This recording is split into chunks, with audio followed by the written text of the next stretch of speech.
So welcome to our 40th edition of Physics Matter Colloquia series for development.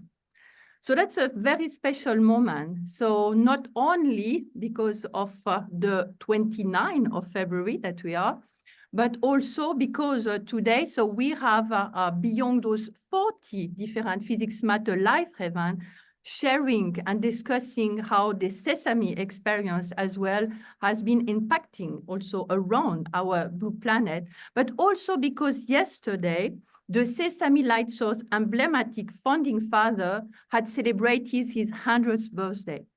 And tomorrow, CERN will further celebrate Professor Erwin Schopper live at CERN.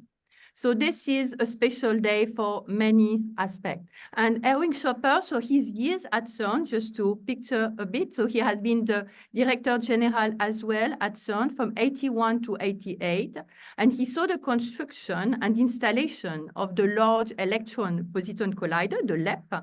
And during that period as well, so there was 2 Nobel Prizes that have been awarded. So his vision, so for the science without borders and his involvement as well with UNESCO, so has been keys to the establishment of the Sesame. So this is, actually, I will even cut a nice word that he had to understand the secret while asking what the secret to getting so old. He was saying that it was always remaining curious and to be interested in things that are happening and always being active. So that's exactly what I think all of us should keep doing as well, and perseverance, so that we can live as well up to 100. So now let's try to apply his advice as well, and to be a bit more looking at the light source that has been spreading some light as well in the Middle East and in developing community. So we recall that the Physics Matter is a popular science series, which is organized by the Forum of International Physics with the American Physical Society. So to advance the knowledge of science across borders, across the matters as well. And this series fosters cooperation for and by developing communities around the world. And it was initially so inspired by the Sesame model in Jordani. So this is an open access, so everyone can access to this Zoom aspect, and then there will be all the live events that are recorded on the YouTube that you can see later on. So this is those virtual scientific expeditions, so where everyone can contribute, because we'll have 30 minutes of presentation in that case. And after that, everyone can raise your hand, have question and answer. And we have even more surprise at the end. So today, so our panel is composed of Andrea Lossi, who is with us, so the scientific director of the Sesame Light Source. So we are really happy to have you here as well, thanks to this special day. And Alan Hurt, so from Los Alamos, he is also like myself, so Christine Darve, working at the European Spallation Source, so working as also past chair of the Forum of International Physics. But today, so our scientific expedition will lead us to sub-Saharan Africa. So we are now hitting the road to Zimbabwe, thanks to Professor Kudakwashe Jakata. So I will summarize your first name, it's easier, and I think this is how everyone calls you. Yeah. So you have obtained your PhD, so at the University of Wits. So I will summarize this as well, because I think this is the nickname as well for the university in South Africa. Where you have been investigated thin film, so made with ion implementation and by the radiofrequency magneton deposition using optical spectrometry, spectroscopy technique. And you also worked in the Evolutionary Studies Institute at the same university as a computed tomography scanner manager. So after that time, so you took a postdoctoral research position at the European Synchrotron Radiation Facility, the SRF, in Grenoble, in France. And now, so you are working at the Diamond Light Source for this I-13 for the coherence beamline, so as a senior support scientist. So we are really happy as well to have you back, because you were also attending this forum that we had in April 22. So the Forum on Science to Facilitate Human Heritage, and you were one of the 6 guest speakers. So now it's really good to have you with us and to hear more about your roadshow, so in Africa. So I'll let the floor to you, and we can come back at the end with more questions. Oh, thank you very much for the very nice introduction, Christine. I'm now sharing my slides. Can you see them? Yeah, that works very well. Okay. Great. Okay. So, my presentation today, I'm going to discuss the roadshow that we had to Zimbabwe. So it was a Physics Without Frontiers event. And the title of the whole event was Synchrotron Physics and X-ray Imaging Techniques Roadshow. So this happened between the 18th and the 27th of October last year in 2023. And the idea was to go to 5 universities and give lectures and have discussions on synchrotron physics and also on the use of radioactive isotopes at ISODA CERN. So we had, we went to the Harare Institute of Technology, where we had a full day, lectures for over a full day on the 18th of October. And then we went to the University of Zimbabwe on the 20th of October. Then we went to the Chinoy University of Technology on the 23rd of October, and the Midlands State University and the National University of Science and Technology. We were supported by these organizations. I think here, Midland State, Chinoy University, these were our hosts, including the National University of Science and Technology here.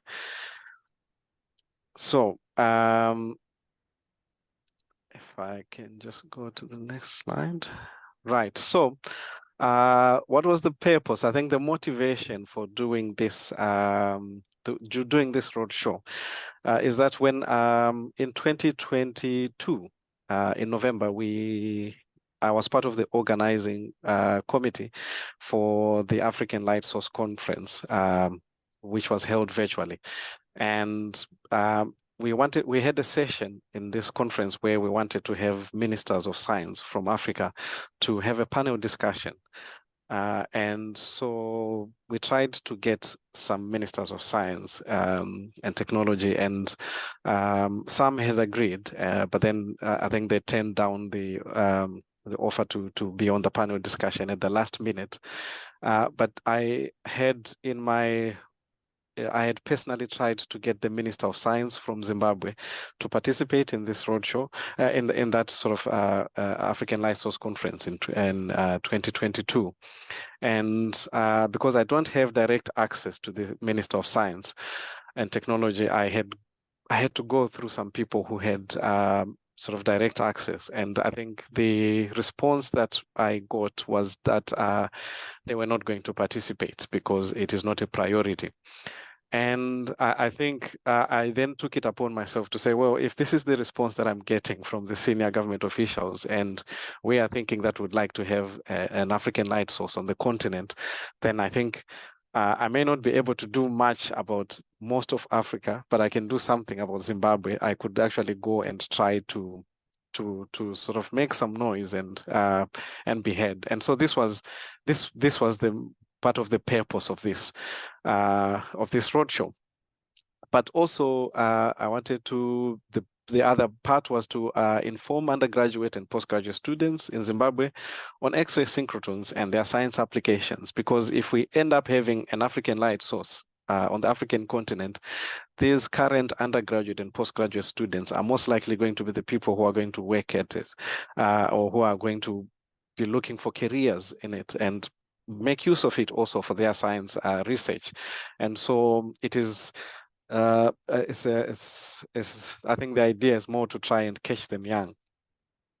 Then also, additionally, what I had tried to do was I had put in a bid to the African Light Source, so that we could then, after doing the roadshow in Zimbabwe last year in October, the idea was that then in this year in November, we could then host the African Light Source Conference, this time not virtual but in person in Zimbabwe.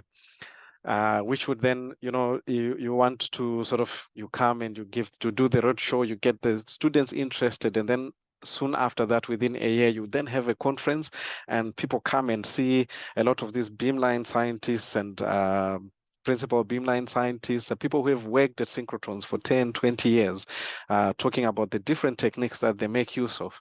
And that would actually, I thought that interaction would motivate more of the researchers and the students also. And then perhaps people could get somewhere.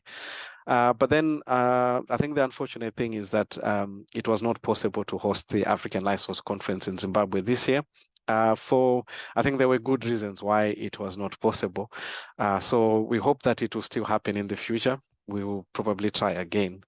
Then we also wanted to discuss the African Light Source with heads of departments and vice chancellors of each university that we're visiting, because these people have direct access to the government. And so we're hoping that if the message starts from the universities within Zimbabwe and goes up, then maybe the people in government will listen, and then they can sort of start watching out for the African Light Source and looking for ways to participate in it, because I think that is probably going to be the next step for the African Light Source, where the governments now have to start supporting this initiative.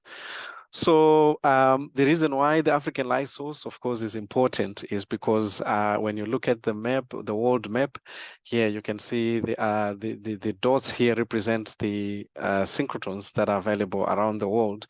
And what you notice is there is now a synchrotron on every other continent, but the African continent is the only one that does not have a synchrotron light source. And so this is why the biggest motivation is that, can we also get a synchrotron light source that would enable researchers on the African continent to also do better science, ask different questions, and do the science that they would like to do, including other benefits, social and economic benefits that come with having a light source on the continent.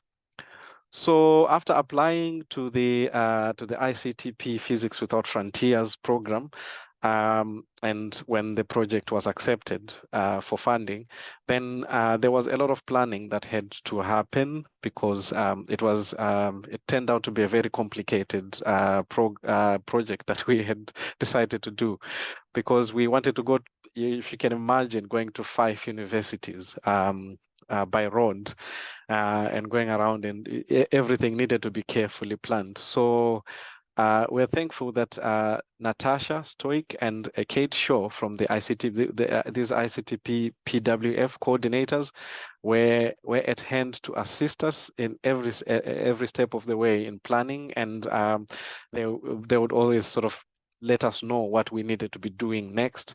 And they also assisted us even in making the poster, which I've used as my first slide for this presentation.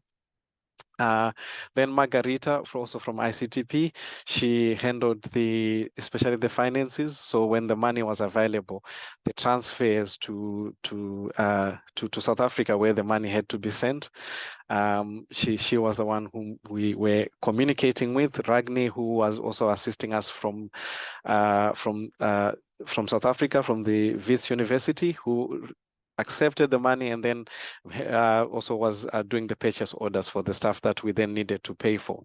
And we had someone to assist us in Zimbabwe with the planning, because as you can imagine, at the 5 universities, we needed to talk to all of the hosts at each university, figure out about the venues, whether the audiovisual equipment, what it looked like, whether they would have power, and there was a lot of logistics, and we needed someone in Zimbabwe who could assist us with some of this, because sometimes over the phone and or via email, not enough might be done. So Chido Manjokota is the one who assisted us, and then Silvana Westbury, who is here at Diamond, but is also a project manager for lightsources.org, was assisting me from Diamond. So our hosts at each of the Zimbabwean institutions, they did a lot of work on our behalf also.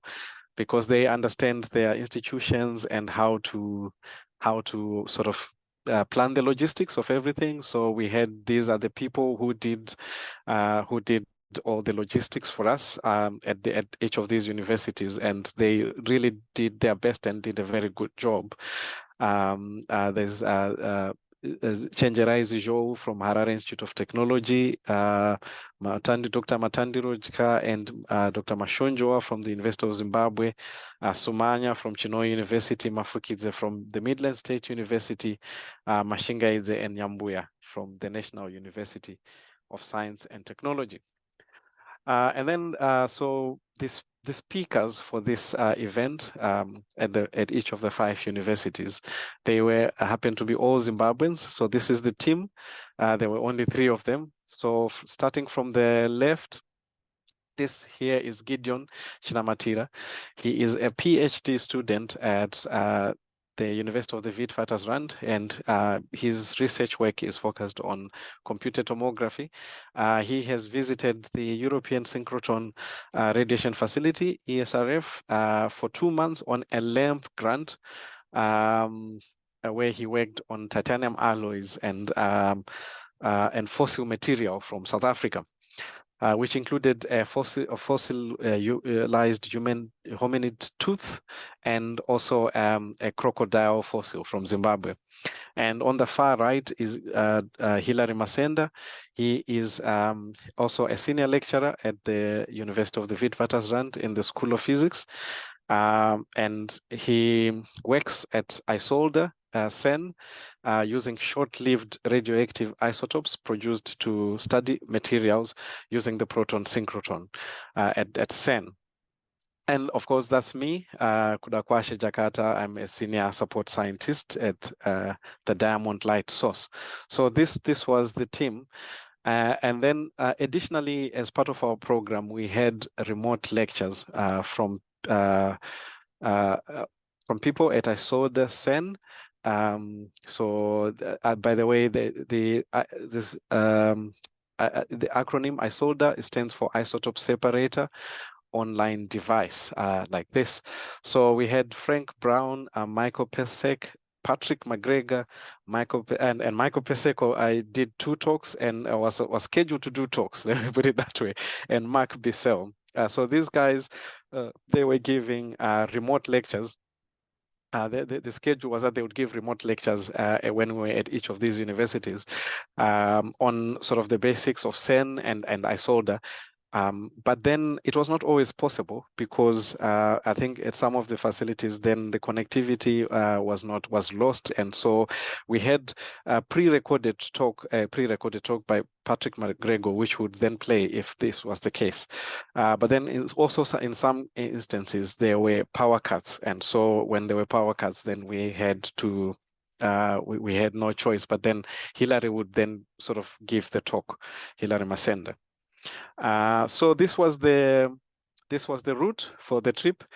I left the Diamond Light Source and went to South Africa, where Gideon and to the University of the Witwatersrand, where Gideon and Hilary were based, and we then had to hire a car and drive from Johannesburg, South Africa, about 1,200 kilometers to Harare.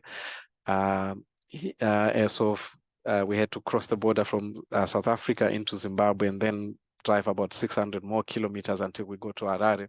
And at the University of Zimbabwe and Harare Institute of Technology are in Harare. And along the way, there is some local fruit called majanje, which we really enjoyed on our way. And whilst we're in Harare, and of course, during the time that we're in Zimbabwe, we were eating this local delicacy called this is sadza, made from maize meal, similar to polenta in Italy, I think. And then we went to the Chinhoyi University here, where we gave the 3rd set of seminars.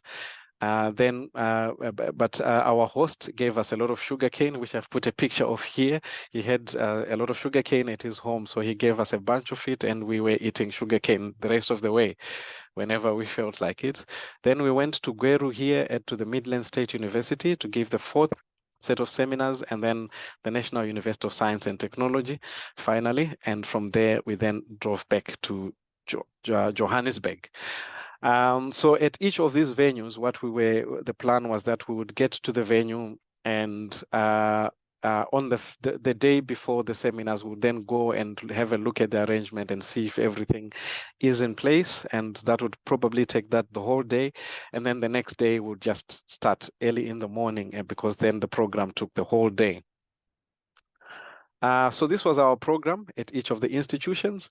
So there would be some welcome and opening remarks, sometimes from the vice chancellors or from the deans or senior university personnel, and then we'd get immediately after that into our program, where we would start with an introduction to synchrotrons, where we would be sort of talking about the insertion devices and the electrons going around a storage ring and producing the production of X-rays at the synchrotrons.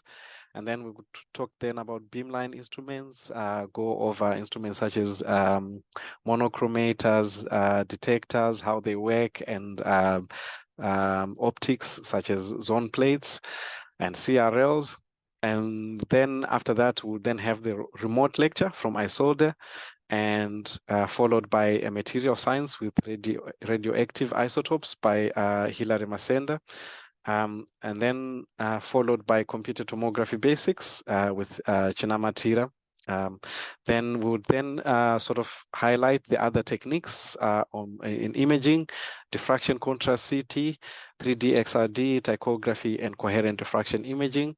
Then we talked about applications of X-ray computer tomography. Then Gideon Chinamatira would then give a talk on his visit to the ESRF on the LAMP grant.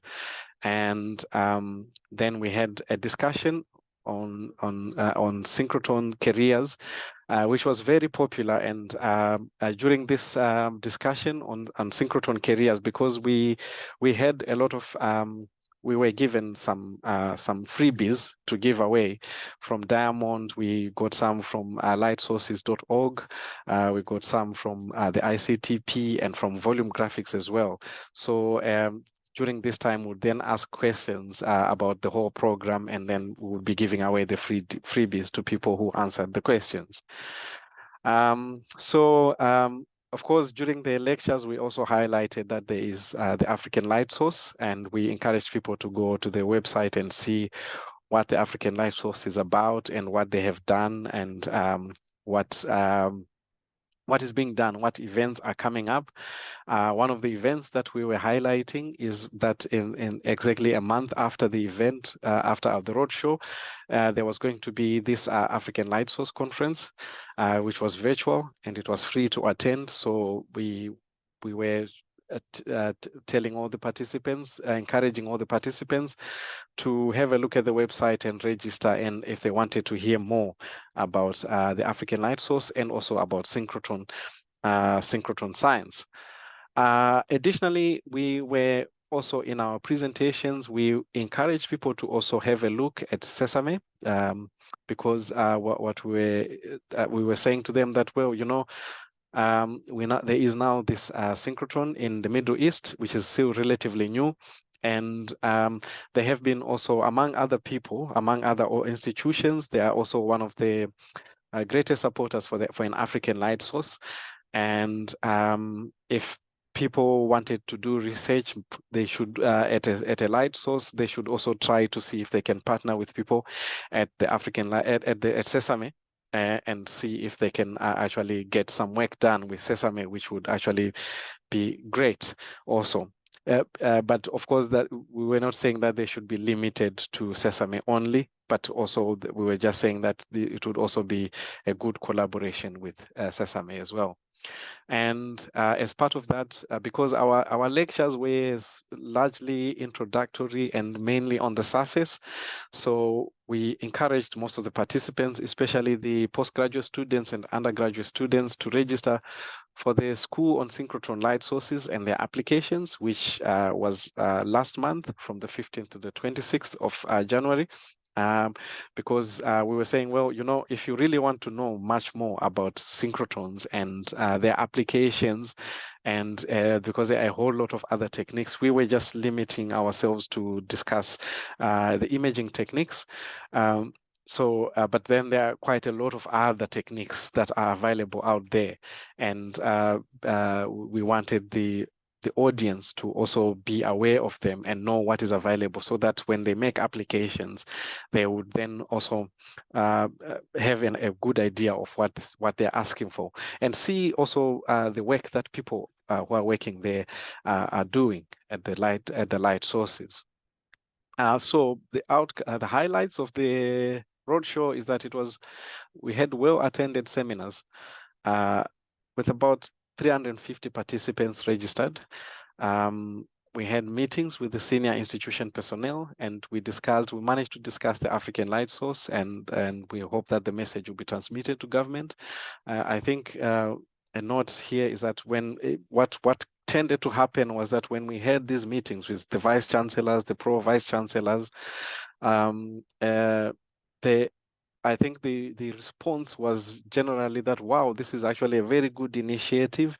And they were saying that we think that the government needs to be aware of this immediately. So we will definitely get the message across. And of course, I think they immediately got super interested, and sometimes they would ask if we could come back and of course participate in other things as well. Some of the institutions suggested that they might then look at trying to tailor their MSc programs to include some synchrotron science in them, and there would be and we also got a request from Botswana to do a roadshow in Botswana, which was similar to the one that we had done in Zimbabwe. And so of course, we cannot do this roadshow this year. We'll see if we can do it next year. And I think there is still a lot of information that we need from Botswana to know if this is possible or not. So these are some of the pictures from that we took at the different institutions in Zimbabwe.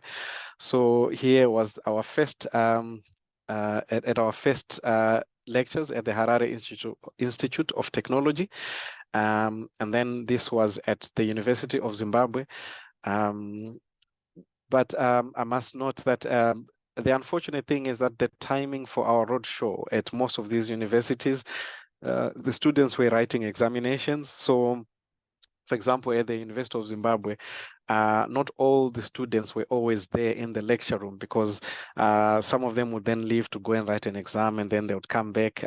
So it was sort of depending on depending on what time we took the picture, that would tell us how many people we got at that time. Then this was at the Chinhoyi University of Technology. Then at the Midlands State University. At the Midlands State University, the unfortunate thing that happened is that at the university,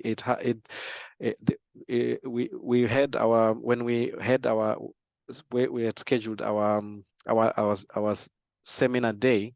What happened was that there was a sensitive political meeting that was then after that scheduled for the same day at the university. And because it was during their midterm break, they asked the students in residence to leave residence. And so most of the students who had registered now, because they were no longer staying on campus, it was not easy for them to then come back to campus and attend the seminars. So we got much fewer people than had registered attending the seminars at the Midlands State University. But however, things still went quite well. But also because of this sensitive political meeting, the venue for our lectures was changed at the last minute, and we ended up with a lecture room that did not have a good connectivity, so we couldn't then have the remote lecture. So we ended up having to do one of the recorded lectures, and this was at the National University of Science and Technology, which was the last institute that we visited. So the comments from some of the participants, well, Matandi Rochka, Dr. Matandi Rochka, who was our co-host at the University of Zimbabwe, said, she had said that as the University of Zimbabwe, they had, and I think also the Dean of the Faculty of Science, they were pretty excited about the possibility of hosting the African Light Source Conference at the University of Zimbabwe.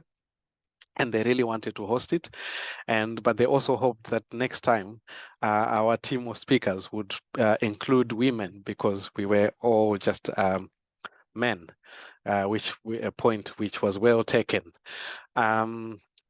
Then at the Chinhoyi University of Technology, our host said it's a wonderful initiative. They don't want it to end there, but that we should organize a school on synchrotron techniques or something similar. And they need this to continue somehow. But also the Chinhoyi University of Technology, they also really wanted to host the African Light Source Conference. And so I think it's unfortunate it couldn't be hosted this year, but hopefully there will be a chance in the future, because I think at the institutions, they are quite eager to have this African Light Source Conference in Zimbabwe. Then some of the students, they said I think they were super interested in the possibility of careers at these facilities.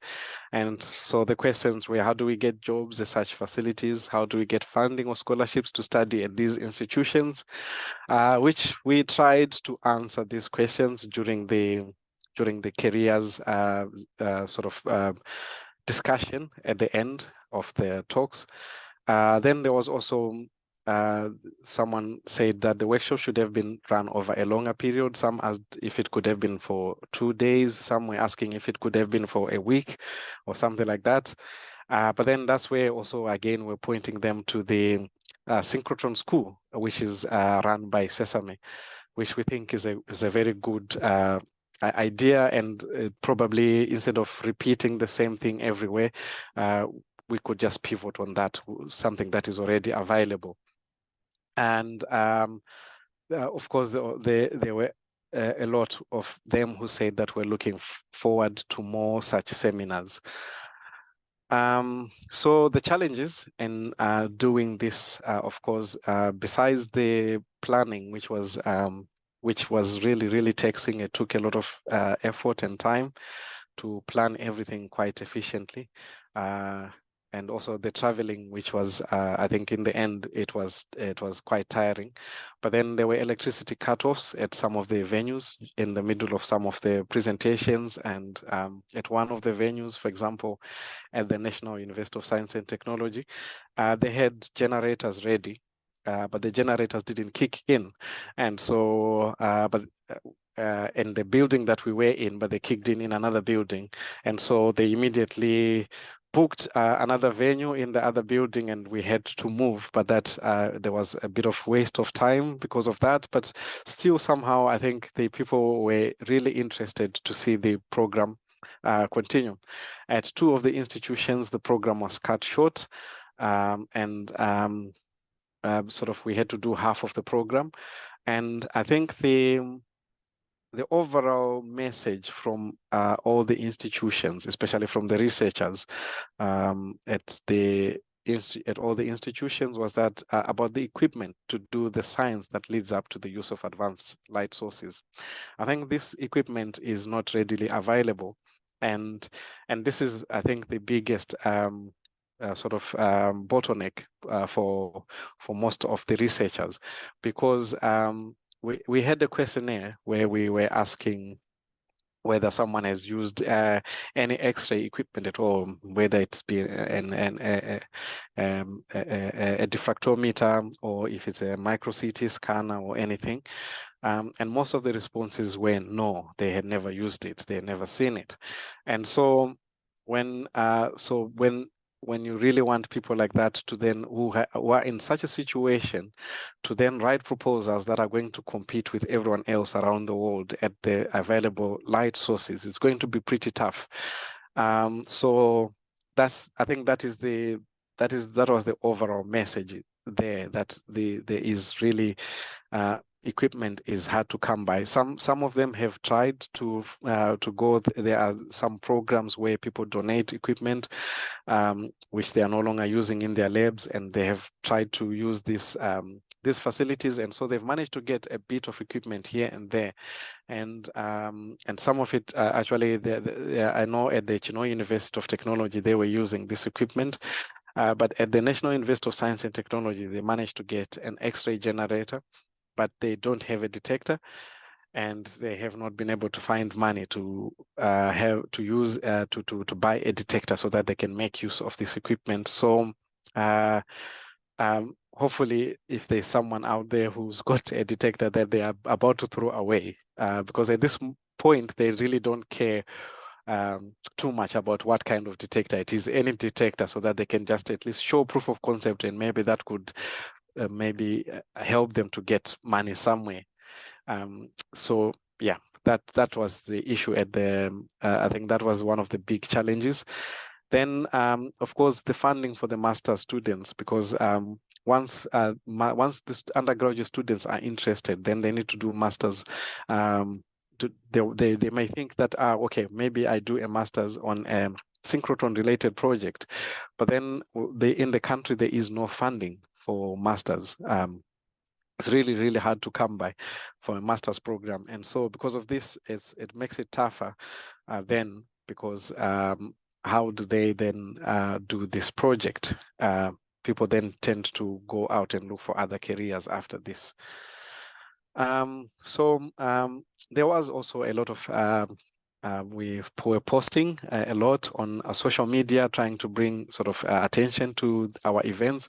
So this was our post on LinkedIn on the first day of the at the Harare Institute of Technology of the Roadshow. Then also this was a post on the third day at the Chino University of Technology. This was done by it was the post from the ICTP, PWF, the Physics Without Frontiers. And I think as I was leaving Diamond to go to South Africa so that we can start the roadshow, Diamond put this also post on LinkedIn. So which these posts were actually, you can see they got quite a lot of views and a lot of following. And at the Midland State University, they on their website, they put up an article, X-ray visions, experts gather at the Midland State University for discussions on cutting edge imaging techniques. And they had a picture, of course, this is the Pro-Vice Chancellor of the university and the Dean of the Faculty of Science. They participated fully in the seminars, and the Pro-Vice Chancellor was very interested in the African light source and its activities. So some of the outcomes, there were 2 samples for research projects that might use synchrotrons that some of the researchers said they might be able to send to me so that we do some work on this, and then we send the data back, and then they can then try to look for master students who can then work on this data, or PhD students. There were quite a number of students who were interested in pursuing master's degrees on related to advanced light sources projects. And then there were sort of discussions on possibilities for collaborative projects to be undertaken.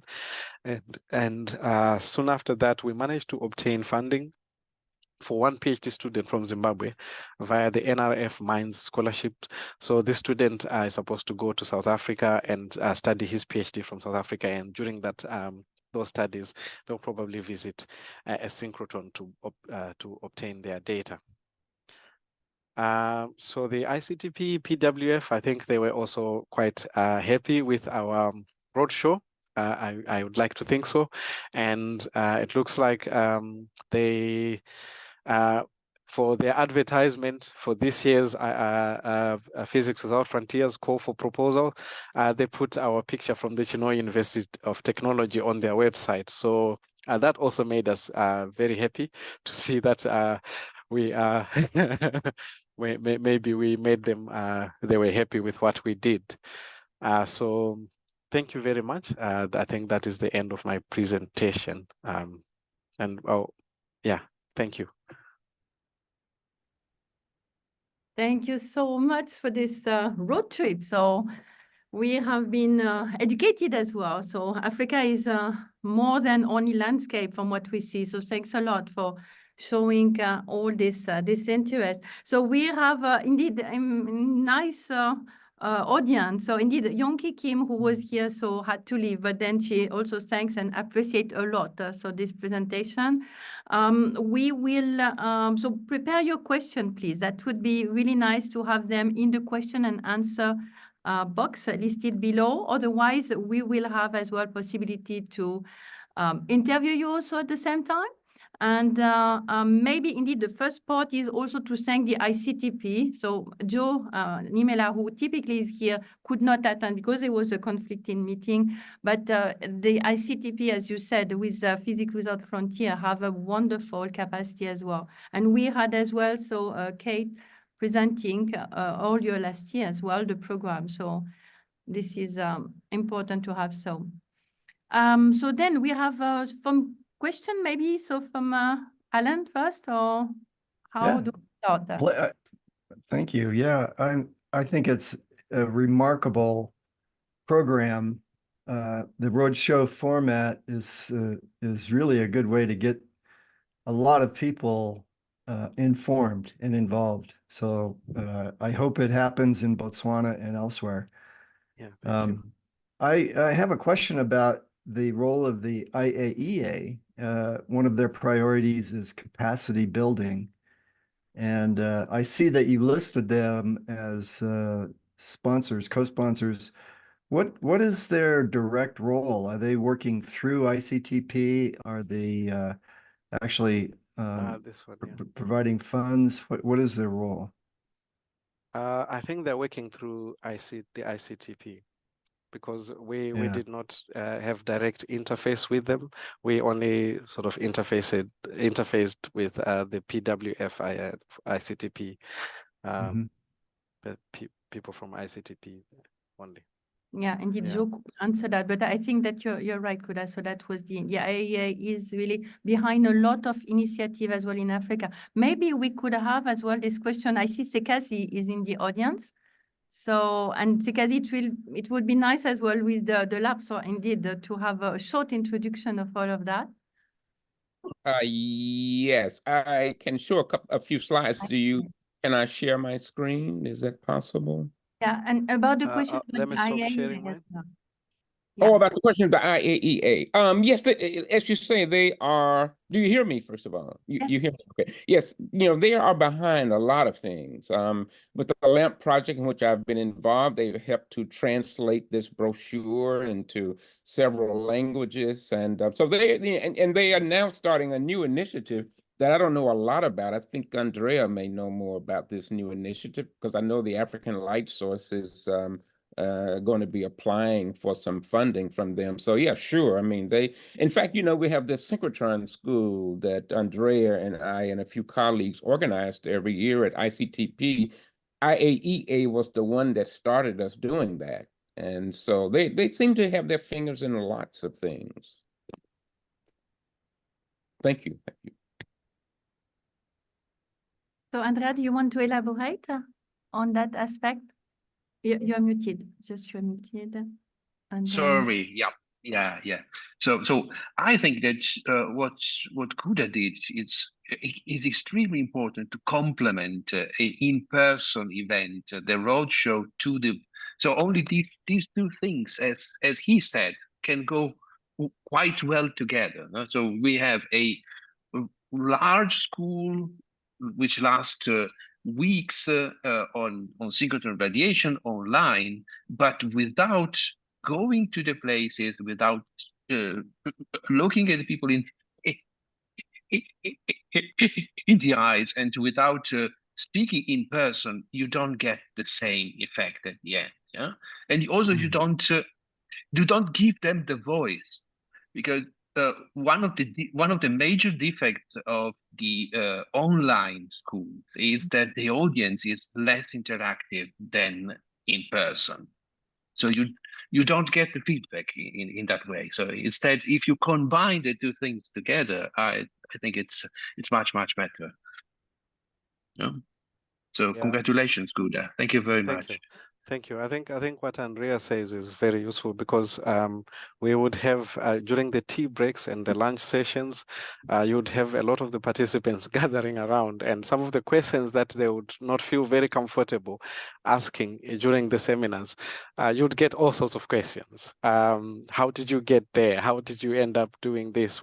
How can I this is my background. Can I, so there were just a lot of questions, and some people would even come. I remember at University, one of the people there had applied for a LAMP grant, and they came to ask, so I haven't received a response yet, so what do I do? So it was a whole lot of questions about a lot of things, and the interaction was definitely there. Yeah. So about that question about the LAMP, maybe Sekazi can answer then. Yes, we are still working on that. So hopefully within the next week, the new awardees will be notified. Yeah. Thank you. Okay, so you should give the email address of Sekazi then. No problem. I did tell them that they have to wait until the adjudication has to be given. Yeah. So Yeah. you wanted to share some slides about the lamps, maybe, Sekazi, did you say? Yes. Let's see. How do I share my screen? I don't see. I don't have permission, I don't think. Let's see. I will promote you to the panelist, and then you could. Now you should be. It looks like you've already promoted him. You should have the full At least power. I see Sekazi. Yeah. Oh yeah. Yeah, there is. Okay. Oh, I had a few slides I can just share quickly, just to give people a quick timeline on the African light source. The first Africans involved in using light sources were back in the 90s, from Egypt and from South Africa. But not much happened in terms of trying to motivate for an African light source until the year 2001.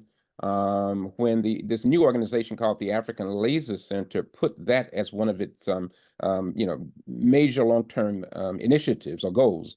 And the African Laser Center is a very important organization that forges collaborations between scientists, generally from South Africa with someone from another country. And I think that people should really take a look at that and apply for some of that funding. So after that, not much happened until around 2015 when we held our first African Light Source annual conference. And I think Kuda made reference to that. And we try to have one every year, but of course, things got disrupted because of the COVID-19 pandemic. But we're trying to now get back on track, even though we did have a number of them online. The first of those was in Grenoble back in 2015. And the chair is Simon Connell, who is in the middle of this slide. And we were invited by Francesco Sette, who is the Director General of the ESRF. And it was at that meeting that we tried to give the reasons for an African light source. One of at the top, of course, is that light sources are like lasers and computers in that they really boost discoveries in many disciplines, biology, chemistry, paleontology, such as what Kuda does, and so forth. And also, one of the things is bringing back the diaspora to Africa. We had a subsequent conference in Ghana in 2000, I think it was 2019, and it was there that the president of Ghana, President Akufo-Addo, said that he would champion this with the African Light Source with other heads of states. And then moving on to the LAMP project, LAMP has the goal of promoting both crystallography and advanced light sources. By advanced light sources, I mean both synchrotrons and the X-ray free electron lasers, to try to promote those in developing countries. And these are the members of the of the executive committee. Maria Agbahumbata is from Benin. Öztürk is from Turkey. Sandro Scandalo is one of the top officials at ICTP, and Michele Zema has done tremendous outreach for the International Union of Crystallography. And for the LAMP project, we so far have 17 of these advanced light sources that have partnered with us to train people who apply for funding and are successful in getting it. The main task of the LAMP project, one is we've tried to develop strategic plans for each of the regions that are touched by this, and the regions would be Africa, the Americas, Asia, Middle East, and the Pacific Islands. We have a colloquium program that sends speakers out to developing regions to inform people what crystallography and these light sources are all about. We have a very nice brochure that is written for the layperson to just describe in detail what crystallography and these advanced light sources are all about. And then we have these visits that we send a faculty person and a graduate student for 2 months of training at one of the advanced light sources of our 17 around the world that I mentioned earlier for training, and you can go back for another 2 months in a subsequent year. The colloquium program, one of the biggest successes is that we sent Thierry d'Almeida, who works for the French Atomic Energy Commission, the CEA, to his home country of Benin. The president heard about it and invited him back to address his cabinet, which you can see here. And I guess I forgot to put this on. Okay. The cabinet he's addressing of Benin's president, and they were so inspired, they established a crystallography training program. And up to 2020, when we were right before the pandemic, we had 84 people these were faculty and students from 12 African countries who went for 2 months of training, 2 weeks of training. We have 2 weeks of training every 6 months, typically around October, November, and May, sort of in those times of year. And you can see this is a picture of some of the students in the crystallography training. And this is the brochure that I mentioned to you. So if you go to this website, I can put it in the chat in a few minutes. It describes light sources in detail. And then the LAMP awards that send faculty and students to the light sources provides 2,000 euros per person to cover transportation and some living expenses. And our participating light sources will provide the housing. So that's been an extremely successful program. This is an example of one of the faculty student teams. This is Phil Oladijo from Botswana International University of Science and Technology, and his student that went to the Siam light source in Thailand. And that was their second time, because the first time they went to the photon factory in Japan. So you don't have to go to the same one. So that's pretty much it. I guess I went through it pretty fast, but I think it was very valuable to see that indeed in the perspectives as well of the African light source. So I think it's a good complement. And as you said, so the lamps as well over the time was being sponsorizing, so a lot of those events. And like what you mentioned, I think it's really, that's good to have that aspect. So we will add as well, if you don't mind as well, to send me those slides. I think it would be good to add them as well. So with the one of Kuda.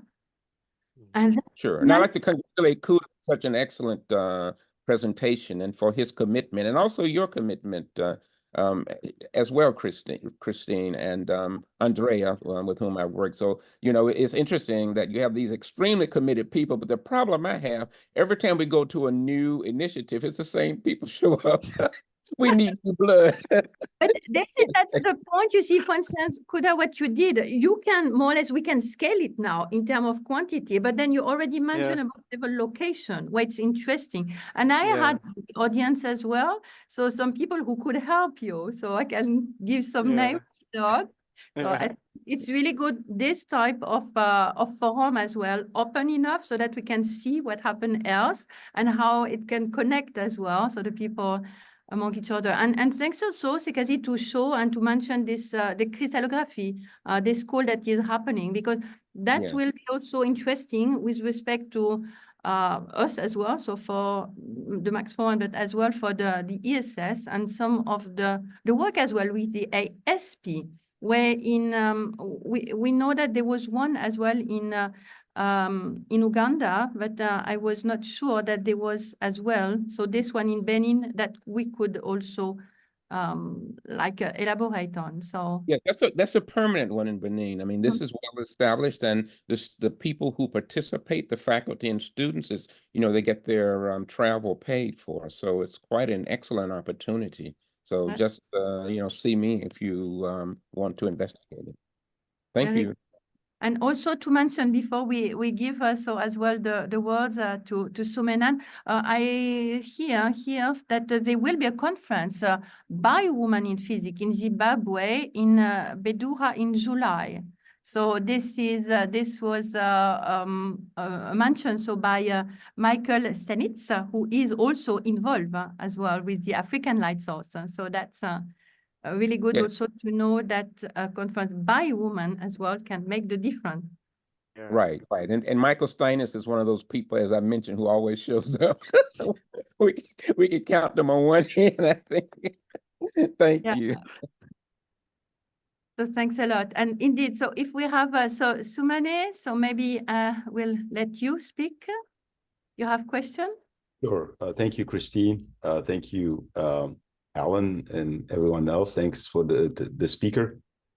One question I have is, as we look at socializing the concept of synchrotron in Africa, or even having a light source in Africa, have we considered working or partnering with existing large-scale facilities that already exist, sort of tangential stakeholders? Like in South Africa, for example, they have a reactor, a neutron reactor, and they do have beam lines.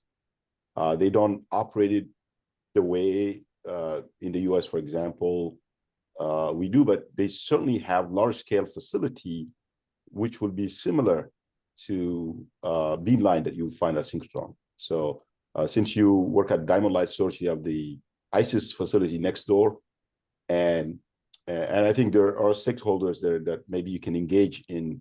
That's also go to Sikasi in this initiative of this concept of African light source that will have more impact on the continents. Just a comment that I have. Perhaps you did that already. Yeah, the thing is that one of the leaders on the African Light Source executive committee is one of the top senior scientists at the nuclear facility in South Africa. So we're well connected with them. Excellent. From NEXA, right? Thank you. I just don't see them mentioned in some of the presentation, and I think it'll be helpful to bring them along. I mean, it's good that you have them in the executive board. Sure. Yeah, and even beyond, if I can add as well, so you would certainly know from the point of view also with the ITEMBA lab and with all the work ongoing, so with the reactor as well, indeed, that was mentioned. So it's really both. So South Africa is very active for those different developments. So both are active also for the African Light Source. Yeah. So I think Suleiman, thank you very much for your comment, because South Africa is actively involved, and they even have a membership at the ESRF, and I think it's an associate membership. When I left South Africa going for the postdoc to the ESRF, I had just participated in a meeting where South Africa was considering joining, becoming a member of the ESS, of the European Spallation Source as well. And the plans involved actually refurbishing this nuclear reactor that the reactor that you're talking about. But additionally, I think so. South Africa is involved, but you want the rest of Africa now to also be looking in the same direction, and this is where the Roadshow in Zimbabwe now facilitates this, because then the people start looking, but what is available also? What are the other countries in Africa doing? And they see that, South Africa is a member, and how can we pivot? And that's why I was saying, well, I think, the thing is, because when I was in South Africa, when you have to send an application for beam time at the ESRF, you're competing with the rest of the world, And so you need a very strong proposal. It's not that people at institutions in Africa cannot write a strong proposal, but sometimes it's easier to write a strong proposal when you have done some groundwork using lab-based techniques. And because these are less available, then you want to go to other synchrotrons where you might stand a chance, or it will still be difficult. It will always be difficult because you're always competing with a lot of people anyway. But I would say at some places it's better. And I think first we need some researchers, more researchers making the trips to synchrotrons. So indeed, and you were mentioning those research projects. So with the case of Diamond, so with some masters, so there are some programs that already exist. So maybe the best as well would be to encourage, and maybe also with the American partner, and to have possibility of exchange program, and to maybe also across different light sources in Europe to have some co-tutor. And then, so I think this is that important part, to train the people there so that there is as well the different capacity, because the scientific case, I think you have it for sure, and to evolve on that. Now, the third part is, of course, the industry aspect. So do you feel that what was the different aspect as well of building capacity that you saw there, the maintainability as well of all of the infrastructure? Because you were speaking about like there was some kind of load shedding, if I understood. Or, Yes. Oh. Yeah, unfortunately, the load shedding is currently a big problem in Southern Africa. But I think something that was really motivating was when we were at the Chino University after our presentations. One of the lecturers there said, "Well, I need to show you something. Is this?" And so he takes us to this. So they have formed. The university partnered with a certain company, and they formed a startup where they're making roof tiles using recycled material. But they need to sort of optimize their production process, and they need information about the tiles. What are there any defects and all that kind of thing? And so they actually gave me one tile. I took it to South Africa. I left it at the MicroCT lab. Measurements have been done on the first one, and then they sent 4 more where they've now changed several parameters. And so this work is happening. They are also working. They also partnered with one of the mining companies on an platinum extraction from the ore, because they are trying to sort of increase the efficiency, and they have some ideas.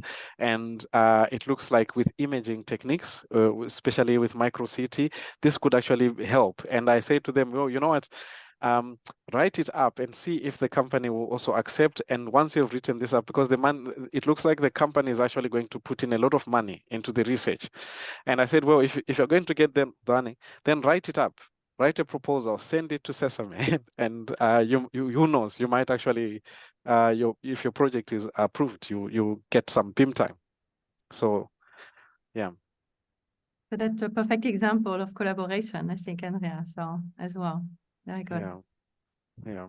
Very good. We had a question also from Henry Levlos as well, asking about, and I don't know if you would know about if there are any effort as well in Africa to build some medical accelerator for cancer treatment.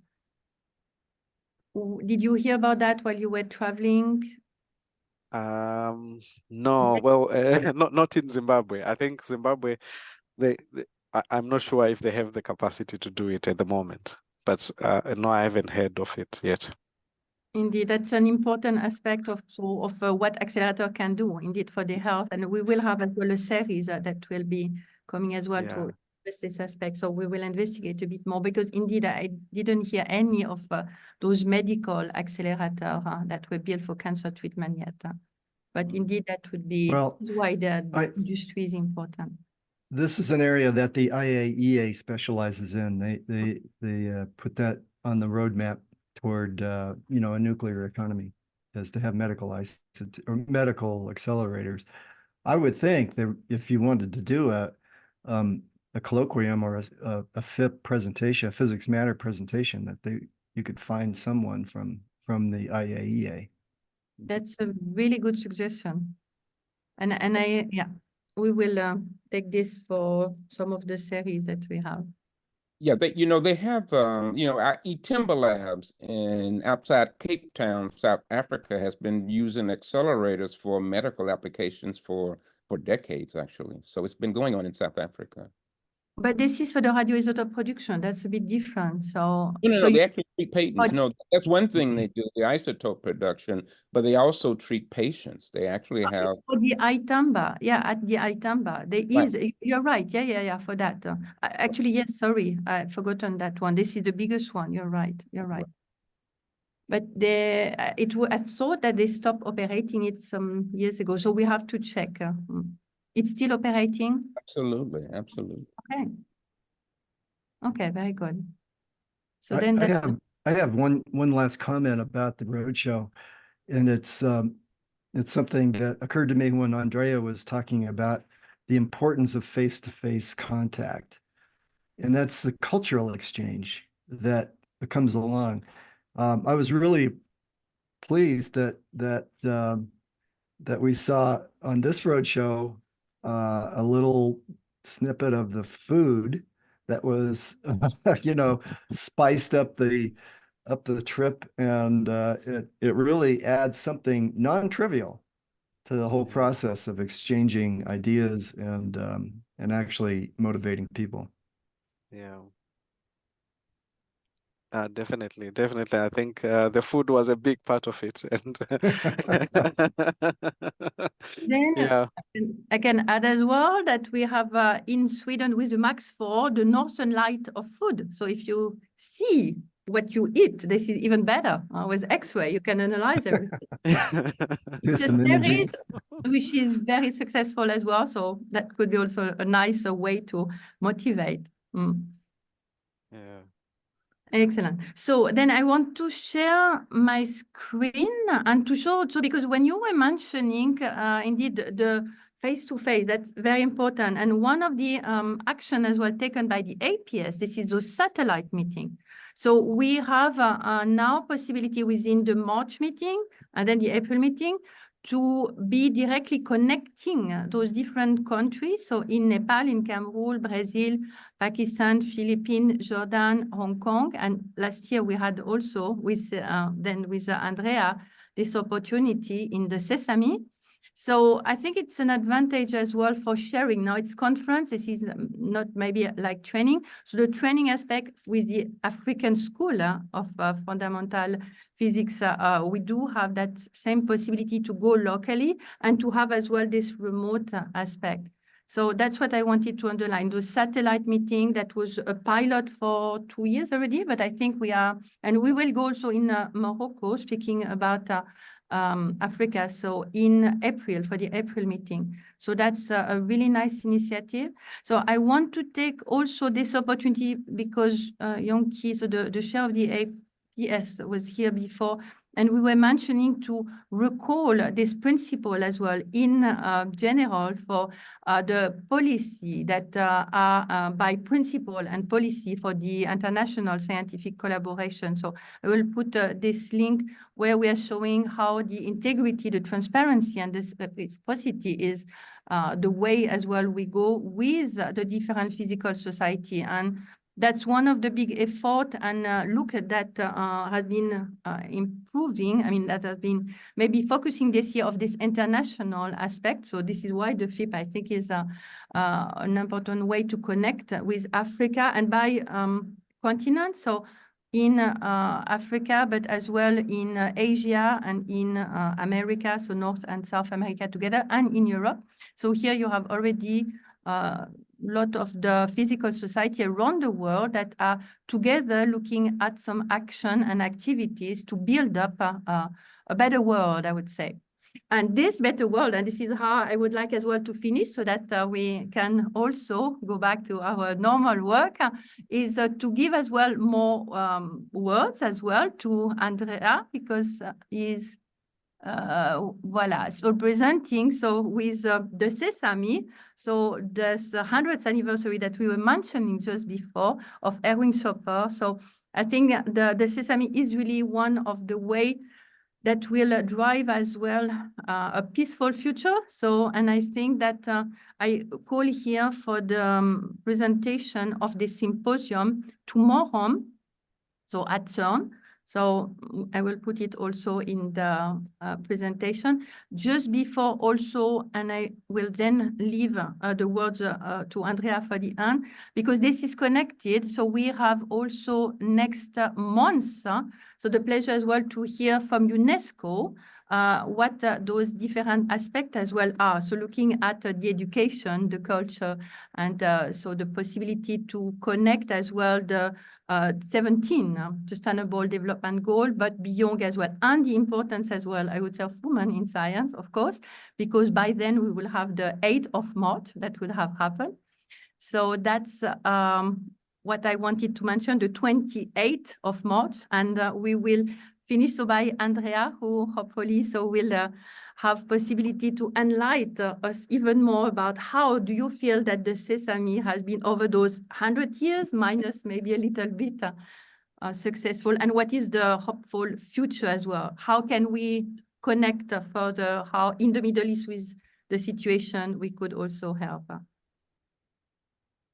Yeah, thank you. So I'm a little embarrassed to speak of Henrik Schopper. I have never worked with him, and all that I know are the let's say what to call it, the around the fire at the council meetings in the evening,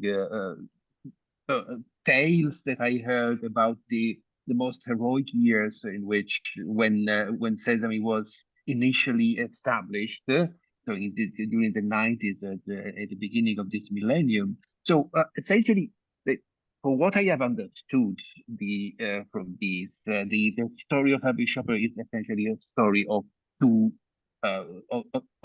two facilities, CERN and Sesame. They are both organizations created under the umbrella of UNESCO and for fostering peace among nations. So the CERN was born at the end of the 40s, and it was a place where scientists which were on different sides of a tremendous war had finally the possibility to interact with each other, and then it took the lead in the following years in fostering the West-East exchange of knowledge.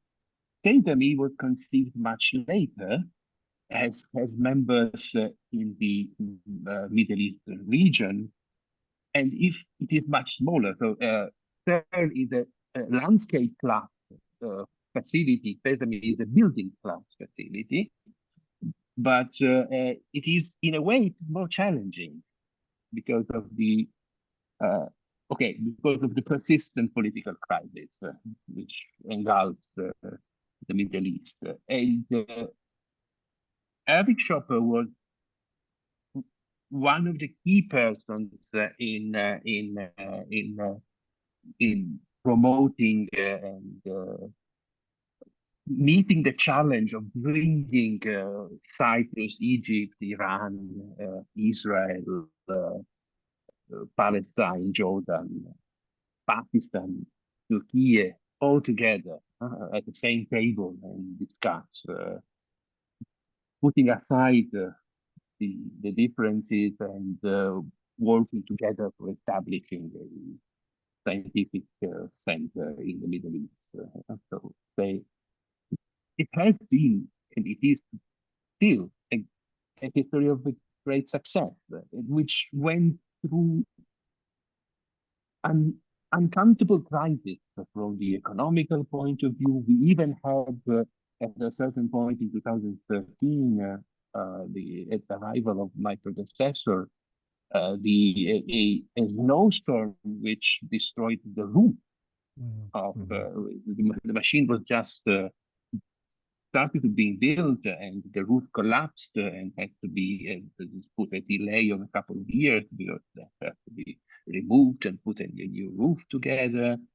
And then there was always a part of the money missing for keep going. And CERN, for example, again, had a fundamental role in building the magnets of the machine. So it led a European project which provided some of the funds which were missing and allowed the magnets to be built. So it has been a bumpy story, and it was a success fundamentally because it was a magnificent idea. And Harvey Chopper was there at the very beginning, inaugurated actually this tradition that we have, that the president of the Council of Sesame is the former DG of CERN. So he was then followed by